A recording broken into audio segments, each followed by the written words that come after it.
निवृत्ती उदारा सोपान देवा, मुक्ताबाई नमो त्रिभुवन पावनी, आद्यत्रय जननी देवांची, जयांचे केलिया स्मरण, होय सकळ विद्यांचे अधिकरण, तेची वंदू श्रीचरण श्री गुरूंचे, ते नमस्कारोनी आता.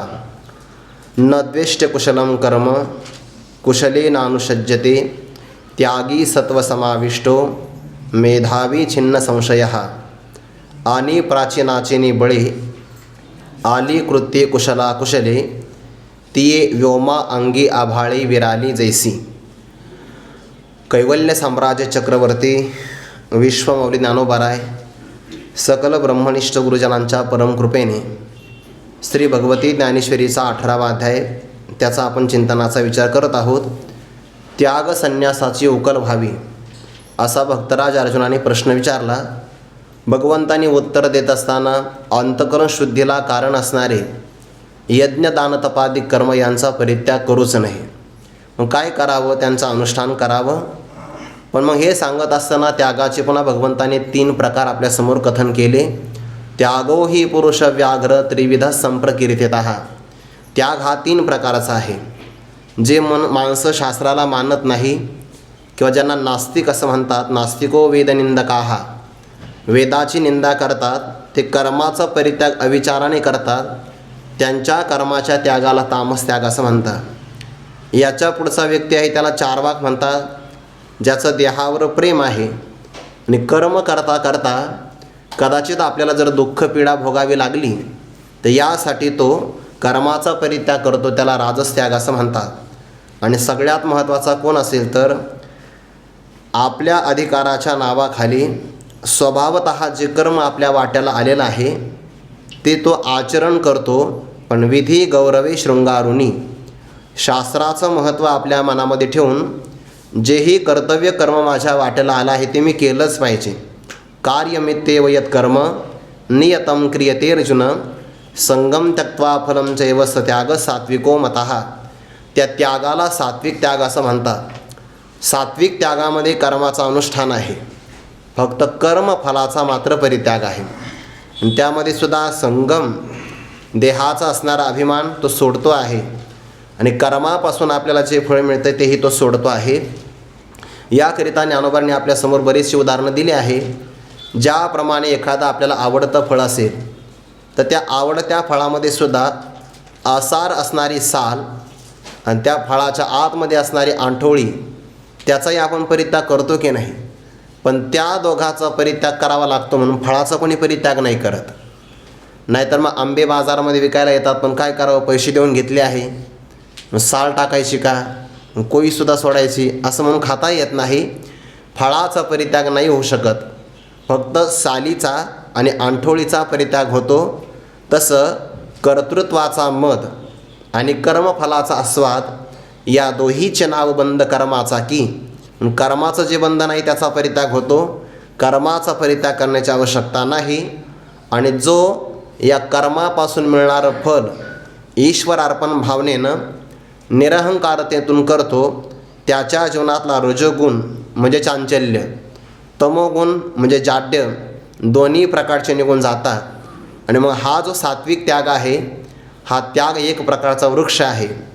त्या वृक्षाला मोक्ष नावाचं मोठं फळ मिळतं, ज्या फळाच्या पलीकडे आता कोणतंही फळ नाही. भगवंतांनी 6व्या अध्यायामध्ये याचा विचार केला आहे बघा. यम लब्ध्वा चापरम लाभम मन्यते नाधिकम ततः यस्मिन् स्थितो न दुःखेन गुरुणापि विचाल्यते. ज्या समान कोणता लाभ नाही आणि ज्यापेक्षा अधिकही कोणता लाभ नाही त्या लाभाला मोक्ष लाभ असं म्हणतात. किंवा आत्मलाभासारिखे गोमटे काहीचे न देखे मनोनिभोग विषेखे हरिखेना. जो ज्याला सर्वोत्कृष्ट लाभ मिळाला आहे आत्मलाभ, बाकीच्या कोणत्याही लाभामध्ये तो आसक्त होत नाही. आणि ही सगळी योग्यता त्याला सात्विक त्यागातून प्राप्त होते. ज्ञानोबाराय उदाहरण देतात, रजोगुण आणि तमोगुण निघून गेले तर कसा प्रकार होतो. ज्याप्रमाणे परीस एखाद्या धातूला लागावा, त्या धातूला स्पर्श झाल्याबरोबर त्या धातूच्या ठिकाणी असणारा अमंगळ काळिमा निघून जातो आणि त्याला शुद्ध सुवर्णत्व प्राप्त होतं. तसं सात्विक त्यागाने रजोगुण तमोगुण गेल्यानंतर जो काही शुद्ध सत्वगुण राहिला त्यातून आत्मज्ञानाची त्याला निद्रा म्हणजे आत्मज्ञानाच्या अज्ञानाची आत्मबोधाची अज्ञानाची निद्रा निघून जाते, अविद्येची अनिद्रा ती निघून जाते आणि आत्मबोधाचा डोळा प्राप्त होतो. आता ज्याला आत्मबोध प्राप्त झाला त्याला जगत रूपाने प्रतितीला येत नाही. आपण ते कायम उदाहरण पाहत असतो. ज्ञानोबा इथं उदाहरण देतात मृगजळाचं. भ्रम होण्याकरता वेळच असावा असं काही नाही. पाठीमागे आपण एकदा विचार केला आहे. भ्रम होण्याकरता वेळ काळाची गरज नसते. फक्त भ्रम होण्याकरता माणूस भ्रमिष्ठ असावा लागतो म्हणजे त्याला भ्रम होतो. नाहीतर मंद अंधकारामध्ये सायंकाळी रज्जूवर सर्पभ्रम होतो. रात्री एखाद्या खोडावर पुरुषाचा भ्रम होतो रात्री 12 वाजता. सायंकाळी रज्जूवर सर्पाचा भ्रम होतो. भर दुपारी 12 वाजता मृगजळ दिसतं. केव्हा शिंपला असेल तर त्यावर रजताचा भ्रम होतो की नाही. म्हणजे वेळ काळाची गरज नसते. फक्त मनुष्य मात्र कसा असावा लागतो, भ्रमाने युक्त असावा लागतो. पण जेव्हा मृगजळाचा भ्रम झाला, सायंकाळ जर झाली तर मृगांबो सांज वेळे होय जैसे. कैसे होय ते दिसतच नाही आपल्याला किंवा त्याची प्रतीती येत नाही. किंबहुना सायंकाळी जेव्हा आपण पाहतो तेव्हा आपल्याला मृगजळ दिसत नाही. तर व्यक्ती म्हणतो सकाळी मृगजळ नाही, सायंकाळी मृगजळ नाही. उलट दुपारी 12 वाजता जेव्हा मी मृगजळ पाहत होतो तेव्हा थोडंफार होतं का तेव्हाही नव्हतं, तेव्हाही नव्हतं. फक्त मला भ्रम झाला. म्हणजे त्रयकालिक आत्यंताभावाचा निश्चय होतो. पण केव्हा भ्रमाला कारण जे अज्ञान आहे ते अज्ञान निवृत्त झालं तर. आपणही काही उदाहरण पाहतो. एखादा मनुष्य रस्त्याने चालला, मंद अंधकार आहे, स्पष्ट प्रकाश असता तर दोरी रूपाने कळाली असती. गडद अंधकार असता तो दोरीवर पाय देऊन पुढे गेला असता. पण स्पष्ट ज्ञान होईल एवढा प्रकाश नाही आणि अज्ञानच कायमचं राहील एवढा गडद अंधकार नाही. मंद अंधकार म्हणतात.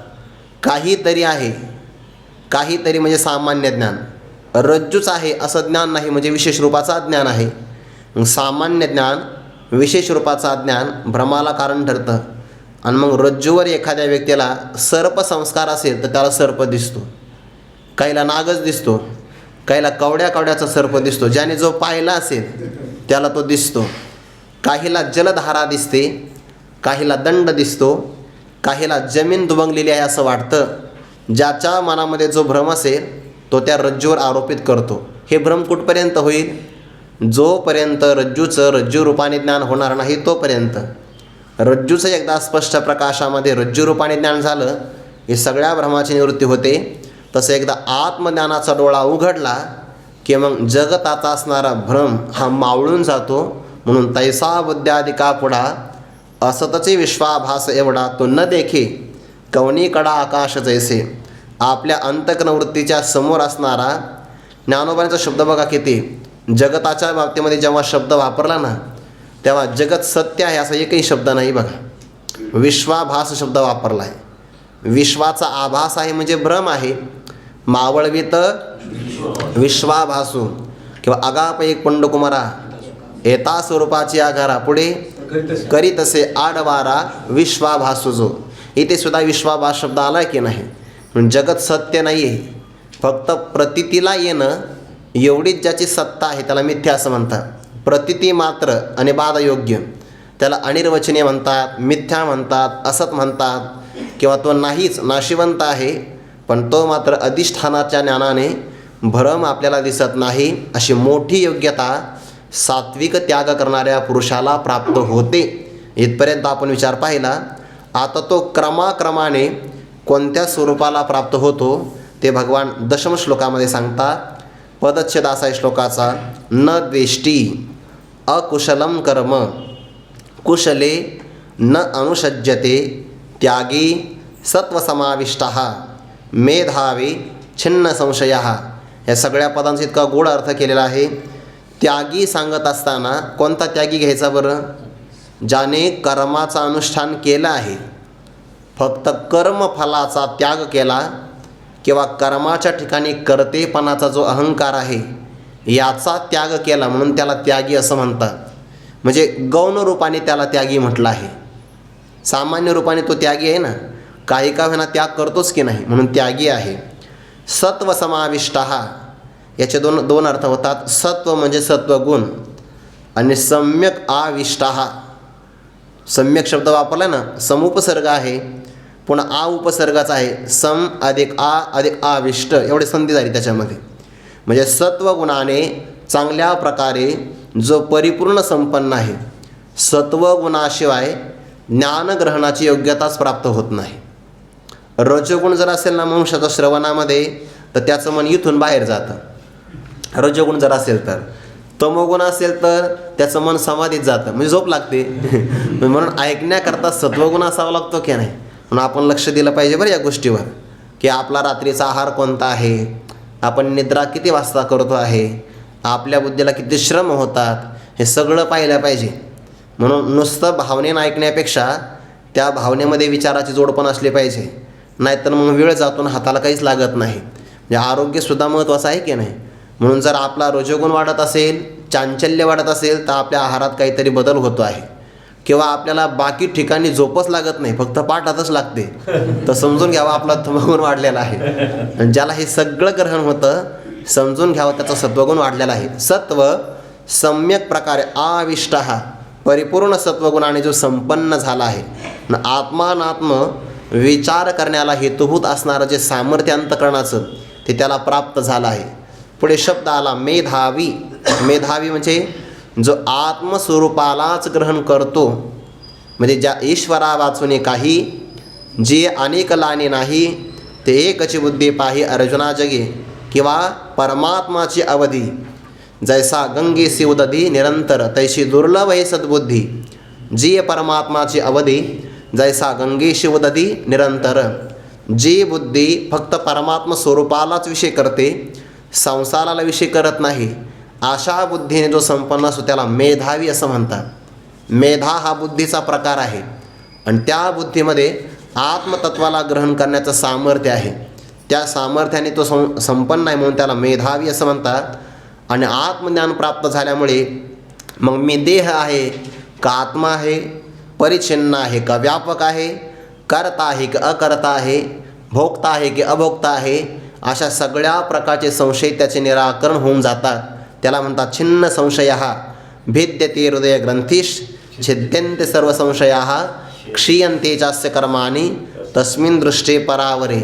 जो त्यागी आहे, सत्वगुणाने सम्यक आविष्ट म्हणजे परिपूर्ण आहे, आत्मस्वरूपाला ग्रहण करण्याची ज्याची बुद्धी आहे आणि त्यामुळे ज्याचे सगळ्या प्रकारचे संशय ते श्रवणात मननात निध्यासनामध्ये विचारसागरात आले. बघा, ज्याला प्रमाण वेदवाक्याविषयी संशय असेल त्याने श्रवण करावं, ज्याला प्रमेयाविषयी संशय असेल त्याने मनन करावं, ज्याला विपरीत भावना असेल त्याने निध्यासन करावं. असा प्रकार आला की नाही.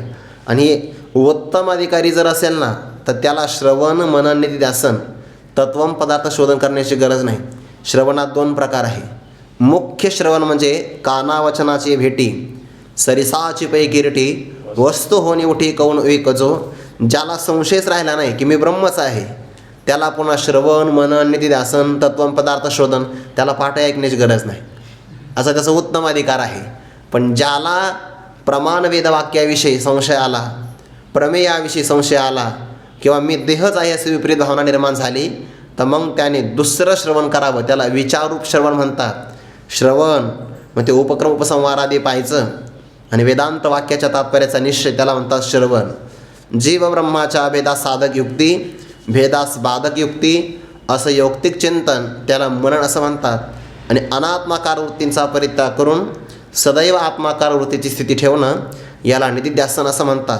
श्रवण केलं तर प्रमाण वेदवाक्याविषयीचा संशय निघून जातो, मनन केलं तर प्रमेयाविषयीचा संशय निघून जातो, निधिध्यासन केलं तर विपरीत भावनेची निवृत्ती होते. म्हणून सांगितलं असंभावना आणि विपरीत भावना यांना घालवणारं ते कोण आहे? श्रवण मनन निधिध्यासन तत्वम पदार्थ शोधन. पण जो मेधावी आहे त्याला मात्र हे करण्याची गरज नाही. छिन्न संशया, सगळे त्याचे संशय निराकरण झालेले आहेत. आणि असा जो महात्मा आहे तो ही सगळी योग्यता त्याला कशामुळे प्राप्त झाली माहिती आहे का? सात्विक त्यागामुळे. असा त्याचा क्रमाक्रमाने प्रवास होतो आहे. सात्विक त्याग झाला की अंतःकरण शुद्धी, ईश्वराचा प्रसाद, वैराग्याची प्राप्ती, सद्गुरूंची भेट, महावाक्यादिकांचा उपदेश, त्या वाक्याने मी ब्रह्मच आहे असा त्याचा निश्चय होतो. आणि ज्याचा हा निश्चय झाला तो मग आपल्या जीवनामध्ये अकुशलम कर्म न द्वेष्टी, अकुशल कर्माचा द्वेष करत नाही. कशाला म्हणतात अकुशल कर्म? शंकराचार्यांनी गोड व्याख्या दिली बघा. जे आपल्या निश्रेयसाला कारण आहे, मोक्षाला कारण आहे ना, त्याला कुशल कर्म म्हणतात. आणि जे आपल्या बंधनाला कारण आहे त्याला अकुशल कर्म असं म्हणतात. काम्य कर्म आणि निषिद्ध कर्म हे बंधनाला कारण आहे, पण प्रसंगी जर ते आलं तर त्याचा तो द्वेष करत नाही. आता या महात्म्याची भूमिका फार उच्च आहे बरं. ज्या भूमिकेमध्ये सहज कर्मेती झाली ब्रह्मार्पण, किंवा इदम सर्वम यत अयम आत्मा, जेही मला दिसतं आहे ते सगळं माझं स्वरूप आहे, या भूमिकेवर आरूढ झाल्यामुळे त्याला कर्म वेगळेपणाने दिसत नाही ना. आणि ज्याला कर्म वेगळेपणाने दिसत नाही त्याच्या जीवनामध्ये हे कर्म अकुशल आहे का हे कर्म कुशल आहे असाही त्याचा भाव नाही. म्हणून अकुशलम कर्म न द्वेष्टी, काम्य निषिद्ध कर्माचा तो द्वेष करत नाही.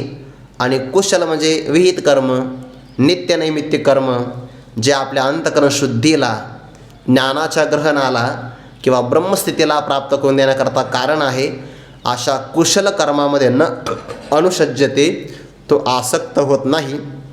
हा झाला श्लोकाचा भाव. ज्ञानोबा यावर स्पष्टीकरण पुढे करतात.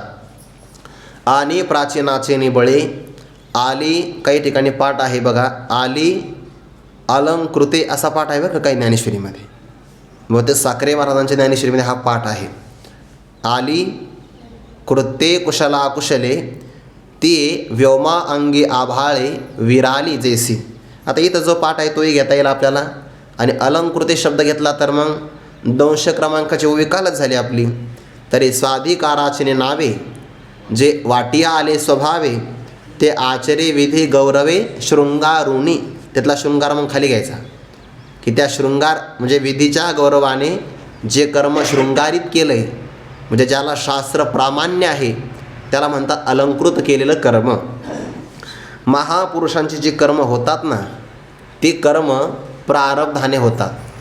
5व्या अध्यायामध्ये हा सगळा विस्ताराने विचार आला बरं का. पश्यन शृण्वन स्पृशन जिघ्रन अश्नन गच्छन स्वपन श्वसन प्रलपन विसृजन गृह्णन नोन्मिशन निमिशन नपी इंद्रियाने इंद्रियार्थेषु वर्तन्त इति धारयन. त्यावरच्या ज्ञानोबांच्या सगळ्या ओव्या पाहण्यासारखं आहे. ज्ञानोबारा म्हणतात ऐसे तनुत्यागे विन अमृताचे गुण दिसती संपूर्ण योगयुक्ता, जे पार्थातया देही मी ऐसा आठवू नाही, तरी कर्तृत्व कैसे काही उरे सांगे. अर्जुना, ब्रह्मस्वरूपच आहे तो महात्मा. जरी आपल्याला देहात दिसला तरी, पण मग देहात असताना ब्रह्मस्वरूपता का प्राप्त झाली? त्याला कारण मी देही आहे असं त्याला आठवण आहे. आणि म्हणून त्याच्याकडून जी कर्म होतात ना ते प्रारब्धाने कर्म होतात. मुक्ताचे देह तैसे हाले चाले संस्कार वशे, ते देखोनी लोक पिशेतो करता म्हणते. या साध्यामध्ये पुढे हे चिंतन येणार आहे. ज्ञानोबा त्याकरिता उदाहरण देतात बघा. एखाद्या मनुष्याने प्रत्यंचा खेचली आणि त्या प्रत्यंचाला बाण लावला आणि समोर एखादं फळ आहे, त्या फळाचा त्याला वेध घ्यायचा होता. जोरात बाण सोडला, परिणाम असा झाला लक्षाचा वेध घेतला म्हणजे फळ खाली पडलं. पण जोपर्यंत त्या बाणात गती आहे ना तोपर्यंत बाण, जरी फळ खाली पडलं तरी बाण तिथं थांबत नाही, तो पुढं निघूनच जातो, पुढे निघूनच जाणार आहे, तो थांबत नाही. किंवा दुसरं उदाहरण देतात, एखादा कुंभार असतो, तो त्या आपल्या चक्रावर मातीचा गोळा ठेवतो आणि त्यातून एखादा मडकं किंवा डेरा तयार करतो. त्या चक्राला गती असते बघा. ते प्रत्येकाकडे विशिष्ट प्रकारचं कौशल्य आहे बघा, ते आपल्याला नाही जमणार. डेरा त्यांनीच तयार करावा, शस्त्र लोहारानीच तयार करावं, ते आपल्याला जमणार नाही. आपलं शस्त्र झालं तर धारदार, नाहीतर मग काहीच नाही, बटाटासुद्धा कापत नाही त्याने, असं आपलं शस्त्र तयार होईल. पण ते त्याचं कौशल्य असतं, ते सगळ्यांना काही जमत नाही. तुम्ही जर लोहाराकडे जाऊन पाहिलं, मी स्वतः त्याचा अनुभव घेतला. जेव्हा आपण टिकाव वगैरे विकत घेतो की नाही एखाद्या दुकानातून, शेतीच्या अवजारातून, तर तेव्हा ते टिकाव असे सरळ असतात. सरकारी जे फावडे असतात की नाही ती सुद्धा सरळ असतात, तर त्याला पाणी लावून विशिष्ट प्रकारचा आकार द्यावा लागतो. शेवटनं असं त्याला म्हणतात. आणि ते पुन्हा त्याला तापवायचं, त्याला आकार द्यायचा आणि ते थोडंसं पाण्यामध्ये ठेवावं लागतं. त्याला पाणी पाजावं लागतं. जर ते जमलं तर ठीक आहे, नाही तर तुकडा पडतो त्याचा. हे सगळ्याचं कौशल्य आहे. मग एखाद्या कुंभाराने डेरा तयार केला, चाक फिरत आहे, डेरा तयार झाला, त्या डेऱ्याच्या खालून त्याने धागा लावला, डेरा वरच्यावर उचलला, डेरा ठेवून दिला आव्यामध्ये जाऊन, तरी पण चाकाची जी काही गती आहे की नाही, त्या गतीनुसार चाक फिरतच राहतं. तसं तैसा देहाभिमान गेलिया, देह जेने स्वभावे धनंजया, जाले ते अपैसया चेष्ट विचते. तसा देहाचा एकदा अभिमान निघून गेला तरीसुद्धा देह ज्या कर्मापासून निर्माण झाला आहे ना, देहाच्या कारणाला, देहाच्या निर्मितीला कारण कर्म आहे. त्या कर्मात एक आहे संचित म्हणजे साठलेलं कर्म. त्या कर्मातून जो भाग वापराला काढला त्याला म्हणतात प्रारब्ध कर्म. आणि जिवंत असताना जी भर टाकली जाते त्याला क्रियमान कर्म म्हणतात. म्हणजे या 3 कर्मामध्ये जीवात्मा कायम फिरत असतो. मग क्रियमान कर्म म्हणजे या देहात करतो, संचित म्हणजे अनंत काळातलं साठलेलं आहे, आणि प्रारब्ध म्हणजे वापराला काढलेलं आहे. त्याकरता उदाहरण देतात ते 2 प्रकारचं. काहींचा बँकेमध्ये बॅलन्स असतो बघा, ठेवलेला असतो. बँकेमध्ये आपण भरतो की नाही पैसे, आता आपण नाही भरत एवढे, पण काही लोक भरतात ना. बँकेतले ठेवलेले पैसे संचित कर्म आहे. बँकेत जायचं, स्लिप भरायचे, पैसे काढायचे, ते प्रारब्ध आहे. आणि आलेल्या पैशावर पुन्हा एखादा उद्योग करायचा, ते क्रियमान कर्म आहे. किंवा आपण एखाद्या त्या जुन्या काळामध्ये त्याला कणगी म्हणायचं, त्याच्यात धान्य ठेवलं, ते संचित कर्म आहे. जे आपण वापरायला काढलं आहे ते प्रारब्ध आहे, आणि जे पेरण्याकरता उपयोगाला येतं ते क्रियमान कर्म आहे. याच्याशिवाय संगती लागत नाही. महापुरुषाच्या देहाचा जो व्यापार होतो तो त्यांच्या अहंकाराने होत नाही. प्राचीनाचीनी बळे, प्राचीन म्हणजेच काय, प्रारब्ध. पूर्व प्रारब्धाच्या बळाने त्यांच्यासमोरसुद्धा आली कृत्ये कुशला कुशले. कुशल आणि अकुशल म्हणजे बरी आणि वाईट. काम्य कर्म बंधनाला कारण आहे ना, म्हणून वाईटच आहे. एक बारका वयातला, जसं निषिद्ध कर्म वाईट आहे ना, तसं काम्य कर्मसुद्धा वाईटच आहे. आपण उदाहरण देतो ना, ज्याप्रमाणे लोखंडाची बेडी ही बंधनाला कारण आहे, तशी सोन्याची सुद्धा बेडी बंधनालाच कारण आहे. निषिद्ध कर्म केलं तर नरक आहे, आणि काम्य कर्म केलं तर स्वर्ग आहे, पण बंधनच आहे की नाही. मोक्षाच्या समोर ते सुद्धा अकुशल आहे, आणि नित्यनैमित्य कर्म हे कुशल आहे, म्हणजे योग्य प्रकारचं आहे. पण प्रारब्धाने त्याच्यासमोर जरी ही कर्म बरी वाईट आली तर त्या कर्मात तो भेद पाहत नाही. ही उच्च भूमिका आहे बरं, हे ध्यानात ठेवा. त्याच्यासमोर प्रारब्धाने कर्म येतात, तो प्रारब्धाने कर्म करतो, अहंकाराने करता येत नाही. आणि जर प्रारब्धाने त्याच्याकडून एखाद्या त्रैलोक्याचा घात झाला तरीसुद्धा तेने केला हे मात बोलू नये. आणि तया करणे हातू घडो त्रैलोक्या घातू परी, तेने केला हे मातू बोलू नये. ज्ञानी पुरुषाच्या जीवनाच्या संगतीला प्रारब्ध आहे. गुरुवर्य डॉक्टर बाबा सांगत असतात, आपल्या जीवनाची संगती आपण लावू नये. दुसऱ्याने म्हणलं पाहिजे की ते महात्म्याचं प्रारब्ध आहे, हे दुसऱ्याने म्हणावं. नाहीतर आपण निषिद्ध कर्म करायचं, चुकीचं वागायचं, आणि लोकांना सांगते माझं प्रारब्ध आहे. त्याला बाबांचा शब्द सांगू का, तो लबाड आहे. लबाड धूर्त व्यक्ती आहे. आपल्या प्रारब्धाची संगती आपण लावायची नसते. महापुरुषांच्या जीवनाची संगती लागावी याकरता प्रारब्ध मानलेलं आहे. म्हणून प्राचीनाचे निबळे, काही कर्म चांगली असतात, काही वाईट असतात. चोखा वेळा संगे ढोरे ओढी, कर्म आपल्याला वाटतं की नाही चुकीचं आहे. मेलेल्या मृत जनावराला ओढून काढायचं, आणि एखाद्याला यज्ञ करायला भेटला तर वा चांगला आहे. तसं नसतं. कर्म सगळं आवश्यक असतं. कोणीतरी मंदिरही स्वच्छ करावं, आणि कोणीतरी गावात जनावर मरण पावलं तर लोकांना त्याचा त्रास होणे म्हणून ते बाहेर ओढूनही काढावं. सगळे कर्म आवश्यक असतात. म्हणून जरी आपल्याला ती बरी वाईट कर्म आली तर ती त्याच्या स्वरूपाच्या ठिकाणी विरून जातात. कशी, व्योमा अंगी आभाळे विराली जैसी. व्योम म्हणजे आकाश. आकाशामध्ये आभाळं येतात ना, ढग येतात, आषाढामध्ये येतात, आणि शरद ऋतू प्राप्त झाला की मग ते जिरून जातात. ज्ञानोबा म्हणतात ना, का वार्षीय ढेंडे फेटे, जेव्हा शारदीयचा अनुगड फुटे, तेव्हा घन जात आटे गगनीचे गगनी. ते आकाशामध्ये विरून जातात. मग आता काही मोकळे ढग असतात तेही आकाशात विरतात, काही पाण्याने संपन्न असतात ते आकाशात विरतात. आणि आकाशात काही परिणाम काहीच होत नाही. आकाश पाण्याच्या वर्षावाने ओलं होत नाही, आणि कोरड्या ढगामुळे आकाशाला दुष्काळ पडत नाही. ते जसं आहे तसंच आहे. तसं आत्मस्वरूपाच्या ठिकाणी बरी वाईट कर्म जरी प्रारब्धाने प्राप्त झाली, प्राचीने इष्टानिष्टे भोगेस येऊन भेटे, ते देखील आहे ओखटे द्वेष न करे. उदाहरण देऊ का? शुकाचार्य त्यागी आहेत, जन्म झाला निघाले. सामान्य मुलगा व्यसनी असेल तर आईवडिलाला सोडा वाटत नाही, सामान्य. आणि हे तर पूर्ण वैराग्याने संपन्न महात्म्य आहे. व्यासांना मोह प्राप्त झाला आणि हे सुख असा आवाज दिला. त्यांचा सर्वात्म भाव असल्यामुळे त्यांनी आवाज देण्याच्या अगोदर प्रतिसाद वृक्षांनी दिला. तर वाहा अभिनेदुहू, त्या वृक्षांनीच आवाज दिला. एवढा मोठा भाव व्यासांच्या लक्षात आला. अभिमान होण्याची शक्यता आहे. जनक भेटीसी पाठविला तेने, जनकाच्या भेटीला जा. तिथं गेले आणि गेल्यानंतर त्या सैनिकाला सांगितलं, जा मी शुक आलो आहे असं सांगा. प्रतिनिरोप आला, संगम त्यक्त्वा सुखी भव, संघाचा परित्याग करा आणि सुखी व्हा.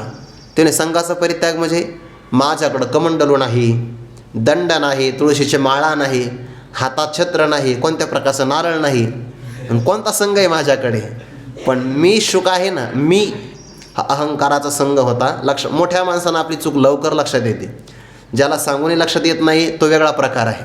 मोठ्या माणसाला लक्षात येते की राय मी शुक आलो आहे असा अहंकार आहे की नाही. मग सांगितलं काही नाही, तुमचा दास शुक आला आहे. मग जनकाने आत घेतलं. आता पुढे ऐका.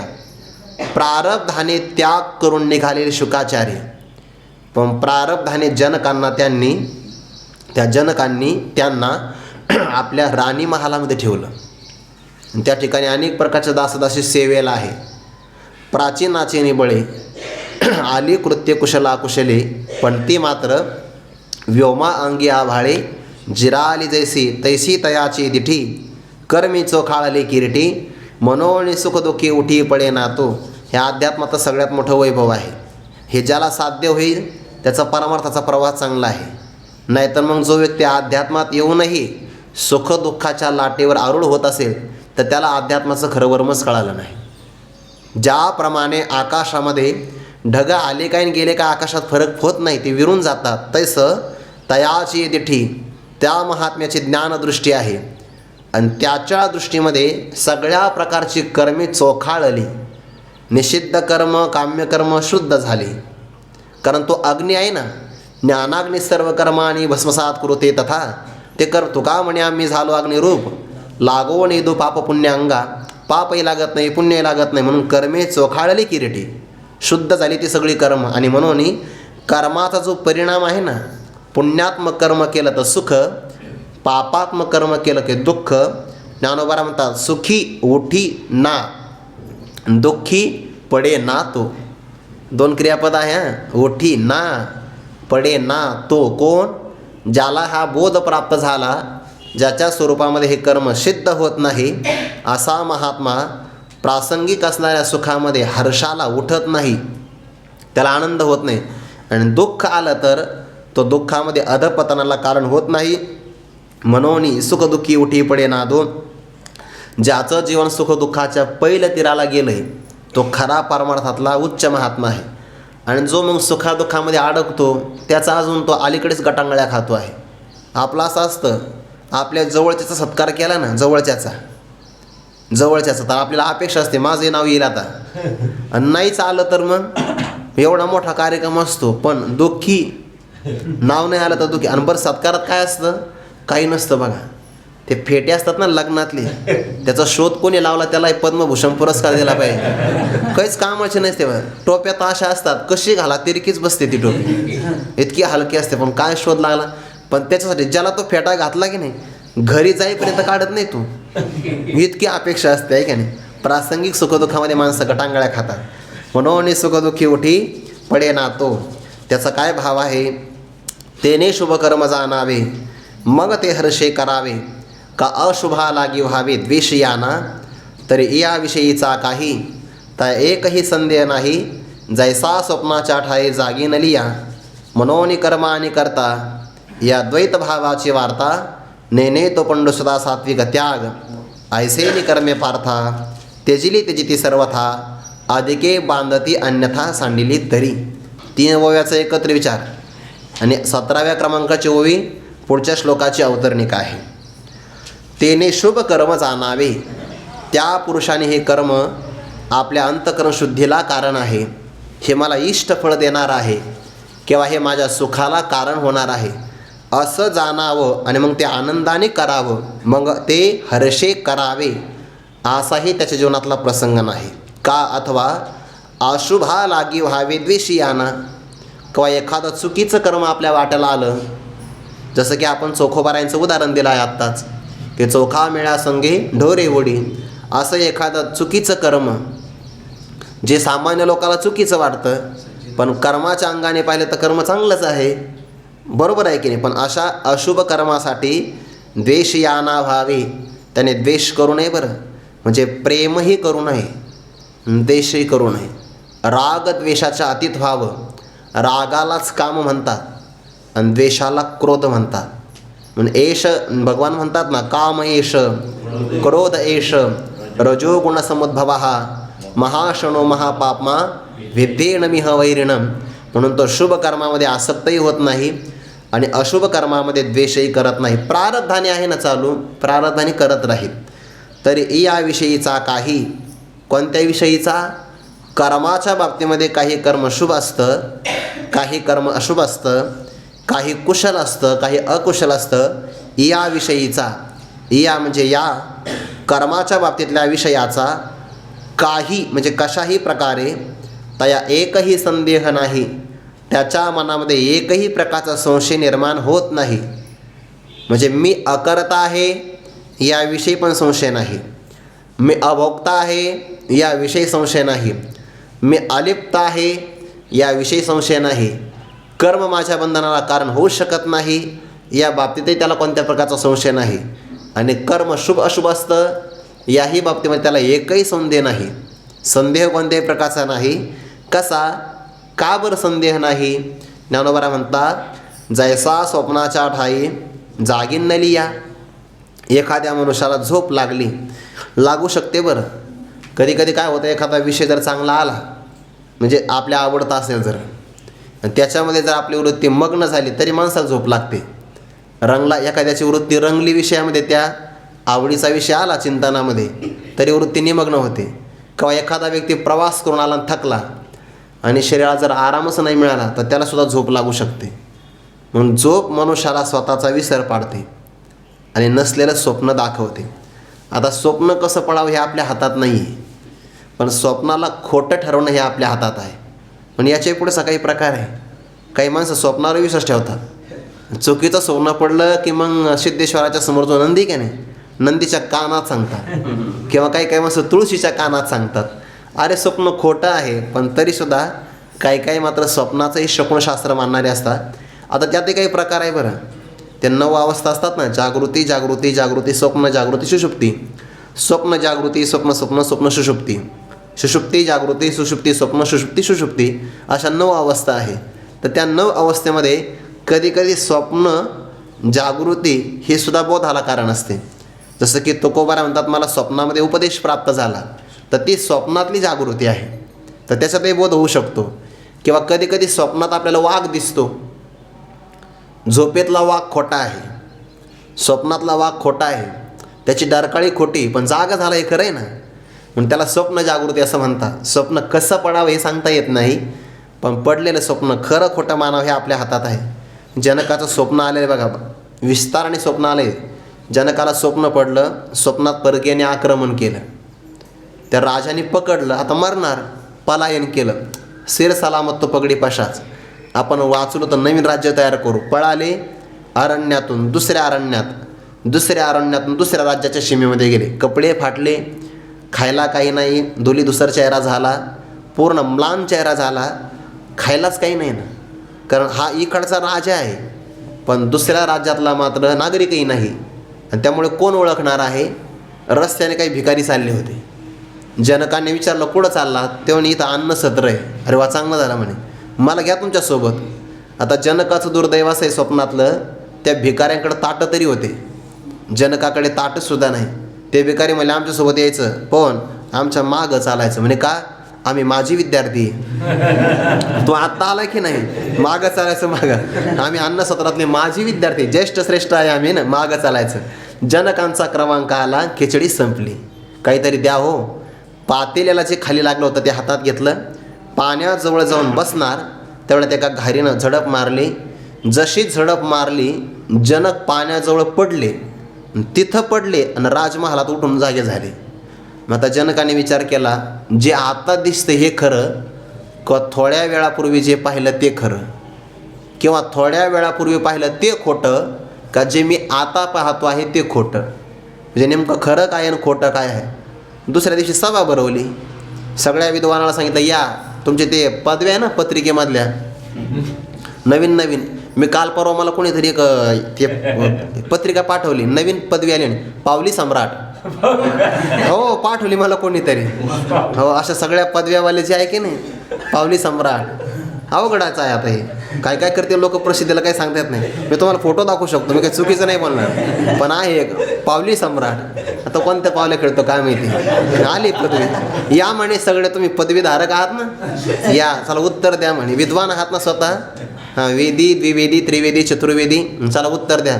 हे खरं का ते खरं, किंवा ते खोटं का हे खोटं? लोकांना कळानच नेमकं राजाचा प्रश्न काय आहे. मागचं पुढचं काही माहितीच नव्हतं. उत्तर देता येणार, उत्तर देता येत नाही, चला टिकाव घ्या, टोपलं घ्या, रोजगार हमीच्या कामावर जायचं म्हणे. विद्वान असून उत्तर देता येत नाही, नवीन तलाव तयार करू. अष्टावक्र राहिले, त्याच्या लक्षात आलं राजाला काय म्हणायचं. उत्तर दिला, राजा जसं हे तसं ते. जर तू याला खरं म्हणत असेल जागृतीला, तर स्वप्नालाही खरंच मान, आणि स्वप्न जर तुला खोटं वाटत असेल तर हे सुद्धा खोटंच आहे की नाही. म्हणून ज्याप्रमाणे व्यक्ती स्वप्नाच्या ठिकाणातून जागीन नलिया, जागा झाला तर स्वप्न नाही, स्वप्नातलं सुख दुःख नाही. आता स्वप्नातून जागं होण्याकरता अवस्थांतर व्हावं लागतं, आणि आपल्याला अध्यात्मामध्ये जागं होण्यासाठी बोधांतर व्हावं लागतं, ज्ञानांतर व्हावं लागतं. स्वप्नातून जागृती अवस्थांतर आहे, आणि अध्यात्मामध्ये मी देह आहे हा आपला बोध आहे की नाही, अन्यथाच बोध आहे हा बोध जावा, आणि मी ब्रह्मच आहे असा बोध प्राप्त व्हावा. त्याला बोधांतर किंवा ज्ञानांतर म्हणतात. हे झालं की त्याला मग जग रूपाने प्रत्येला येत नाही, आलं तरी पण सत्यत्वाने येत नाही. येऊ शकतं प्रारब्ध आहे तोपर्यंत, पण सत्यत्वाने मात्र येणार नाही. जैसा स्वप्नाच्या ठाई जागीन नलिया, मनोनी कर्म आणि करता, या द्वैत भावाची वार्ता नेने तो पंडसता सात्विक त्याग. भगवान म्हणतात, हे अर्जुना, मनोनी कर्म, यातून कर्मफलाचा आस्वाद घ्या, आणि करता म्हणजे कर्तृत्वाचा मत घ्या. मनोनी कर्म आणि त्या कर्माचा करता, ही द्वैत भावाची जी वार्ता आहे ना, ती वार्ता तो नेणे.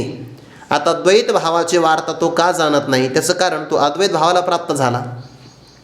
जसा स्वप्नातून जागा झाला की स्वप्नीचे चैले जाईल राह्या. स्वप्नातलं काय दिसतं परत, काही नाही.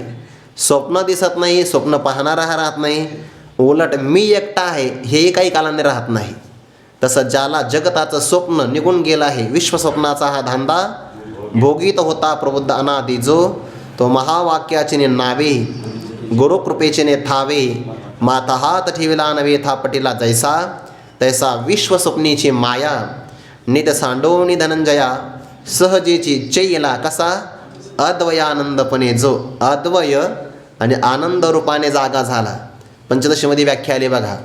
अद्वय असताना द्वैत समजणं, आनंद रूप असताना दुःखी समजणं, यालाच बंध म्हणतात. पंचदशीचं प्रकरण माझ्या लक्षात नाही आहे, पण त्याच्यामध्ये हा विचार आला आहे. म्हणजे स्वतः मी अद्वैत आहे पण द्वैत समजणं, सुखरूप असताना दुःखरूप समजणं, यालाच बंधन म्हणतात. आणि तो कसा जागा झाला, सहजेची चैला अद्वयानंदपणे जो जागा झाला. कमी विश्वाचं स्वप्न, त्या स्वप्नाला कारण असणारी माया हे राहतच नाही ना. या द्वैत भावाची वार्ता नेणे जाणत नाही. म्हणून हे अर्जुना, असा जो त्याग आहे ना, ज्याच्यात कर्म आणि कर्ता या द्वैत भावाची वार्ता कळत नाही, म्हणजे काय, द्वैताचाच परित्याग केला आहे. सुरुवातीला बघा, सुरुवातीला त्याने कर्तृत्वाचा मत आणि कर्मफलाचा आस्वाद यांचा परित्याग केला आहे. संगम त्यक्त्वा फलम चैव स त्याग सात्विको मतः.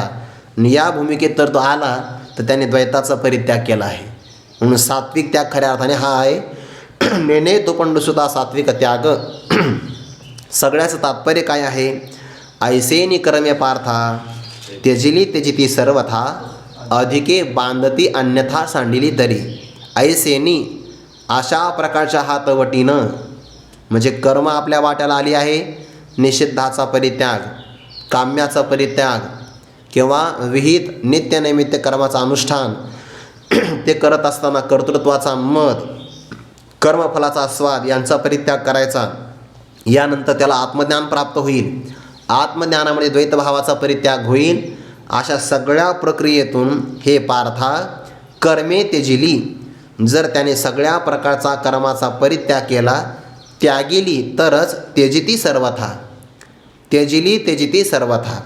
या हातवटीने कर्माचा परित्याग झाला तरच त्या कर्मांचा परित्याग होऊ शकतो. आणि जर ही हातवटी चुकली तर मग अधिके बांधती अन्यथा सांडिली तरी. अन्यथा सांडिली तरी, अन्यथा म्हणजे या भगवंताच्या हातवटीप्रमाणे म्हणून फळी लाग सांडोनी देहसंग कर्मे करावी हा चांग निरोप माझा. फळाचा संबंध देहाचा संग सांडून चांगली कर्म करावी हा माझा चांगला निरोप आहे. पण असं जर एखादा वागत नसेल आणि स्वतःच्या मनाने कर्माचा परित्याग असेल, मग तो राजस असेल, तामस असेल, तर मग अन्यथा सांडिली तरी अधिके बांधती. त्याला ती कर्म जास्त बंधनाला कारण ठरतात, गुंताड्यात पाडतात. म्हणून कर्म या सात्विक त्यागानेच टाकले पाहिजे. राजस तामस त्यागाने टाकले तर ते त्याच्यामध्ये अधिक गुंताडा होऊ शकतो. मग आता कर्माचा अधिकारी कोण आहे आणि कर्माचा अनधिकारी कोण आहे, तर भगवान सांगतात, जो देहासक्त आहे तो कर्माचा परित्याग नाही करू शकत. पण जो कर्मफलाचा परित्याग करतो तो खऱ्या अर्थाने त्यागी. गीतेला कर्माचा त्याग मान्य नाही बरं, कर्मफलाचा त्याग मान्य आहे. हे वाक्य बारकाने ध्यानात ठेवायचं. इथंच येतं आहे बघा ते. नहि देहवृता शक्यम त्यक्तुम कर्माण्यशेषतः यस्तु कर्मफलत्यागी सत्यागित्यभिधीयते. भगवान म्हणतात, हे अर्जुना, विचार जर केला तर देहभृता, देहाला धारण करणारा, देहाचं भरणपोषण करणारा किंवा मी देहच आहे अशी ज्याची विपरीत भावना, देहासक्त जो आहे त्या पुरुषाकडून अशेषतः कर्माणी त्यक्तुम न शक्यम. कर्माचा सर्वथैव परित्याग करणं त्याच्याकडून शक्य होणार नाही. का? कारण तो देहाचा अभिमानी आहे. आणि देहाचा अभिमान जर घेतला तर स्थूल देहाकडून, सूक्ष्म देहाकडून काही ना काहीतरी कर्मे आपोआप घडतातच. ज्याचा देहावर अभिमान आहे त्याच्याकडून कर्माचा परित्याग होत नाही. उलट ज्याने देहाचा अहंकार सोडला त्याने कर्म केली तरी त्याला कर्म लागत नाही. यह तू, परंतु जो कर्मफलत्यागी, कर्म करतो आहे पण कर्माच्या फलाचा परित्याग करतो, भगवान म्हणतात सत्यागी इति अभिधीयते. खऱ्या अर्थाने तो त्यागी आहे असं म्हटलं जातं. कर्माचा परित्याग करणारा हा त्यागी नाही. मग कर्माचं अनुष्ठान करून कर्माच्या फलाचा आणि कर्माच्या कर्तेपणाच्या अहंकाराचा त्याग करणारा हा खऱ्या अर्थाने त्यागी आहे. इथपर्यंत सांगितलं श्लोकाचा भाव. ज्ञानोबा त्यावर स्पष्टीकरण करतात. आणि हा गा सव्यसाची मूर्ती लाहुणी देहाची खंती करीती कर्माची ते गावंढे गा. गावंढे म्हणजे गावंढळ असा त्याचा अर्थ होतो. अडाणी आहे अडाणी. ज्ञानोबाला रागवले तर एवढंच म्हणतात फक्त, गावंढे, गावंढळ, गावंढेया असं 11व्या अध्यायामध्ये पण शब्द आलेला आहे. किंवा फार रागवले तर मूर्ख शब्द. पण ज्ञानोबाचा मूर्ख शब्दसुद्धा मूर्खाला फार स्तुती वाटतो. तो कळत नाही. माऊलीचा अंतकरण आहे की नाही, जास्त म्हणत नाही, कठोर भाषाच नाही ज्ञानोबारांची. हा आणि अहागा सव्यसाची. सव्यसाची म्हणजे जो 2 हाताने सारख्याच क्षमतेनं धनुष्यातून बाण चालू शकतो. उजव्या हाताने जेवढ्या ताकदीनं चालवतो तेवढंच डाव्या हाताने तो वेगात बाण चालवतो. त्याला सव्यसाची म्हणतात. आपण एका हाताने चांगलं जेवलो तरी भरपूर झालं. आणि हा गा सव्यसाची. सव्यसाची म्हणजे 2 हाताने धनुष्यबाण चालवणारा हे अर्जुना. मूर्ती लाहोनी देहाची. देहाची मूर्ती लाहोनी. लाहोनी म्हणजे धारण करून. जे देहाचा आकार धारण करतात म्हणजे काय, ज्यांना देह प्राप्त झालेला आहे आणि देह हे कर्माचं फळ आहे. देहाला कारण कोण आहे, कर्म. आगा कर्मे जे उरावे तै ते सुखदुःखी फळावे तया ते भोगावया यावे देहाय का. देहाला कारण कोण, सुखदुःख. सुखदुःखाला कारण पाप पुण्य. पाप पुण्याला कारण कर्म. म्हणजे काय झालं, कर्मच मूळ कारण आहे की नाही. मग मूर्ती लाहुणी देहाची, देहाचा आकार धारण केला आहे, पण खंती करीती कर्माची, जे कर्माची मात्र खंत करतात, त्रास बाळगतात किंवा कर्माचा ज्यांना उबग येतो, ज्ञानोबांचा ते गावंढळ आहेत. म्हणजे कर्माचा आकार प्राप्त झाला देहाचा, म्हणजे आपल्या शरीराला जे कारण आहे ते आहे कर्म, आणि ते काय करतात, कर्माचा परित्याग करतात. अरे मग कारणाचा परित्याग झाला की कार्याचाही परित्याग होऊन जातो की नाही? उलट शरीराला कारण कर्म आहे, जोपर्यंत कर्म राहील, संचित असेल, प्रारब्ध असेल, तोपर्यंत देह जाणार नाही. पण ते मात्र उबग मानतात. त्यांनी कर्माचा कंटाळा जरी मानला तर कर्म त्यांना सोडू शकत नाही. उदाहरण देतात आता पुढे. मृत्तिकेचा विट घेऊन काय करील घट, केवू ते तंतुपट सांडिल तो, तेवीची वन्नित्व अंगी आणि उभे उबगणे आगी, की तो दीप प्रभे लागे द्वेष करील काही, हिंग त्रासला घाणी तरी कैसे सुगंधत्व आणि, द्रव सांडूने पाणी के राहे ते, तैसा शरीराचे नि आभासे, नांदत जव असे तव कर्म त्यागाचे पिशे काहीसे तरी.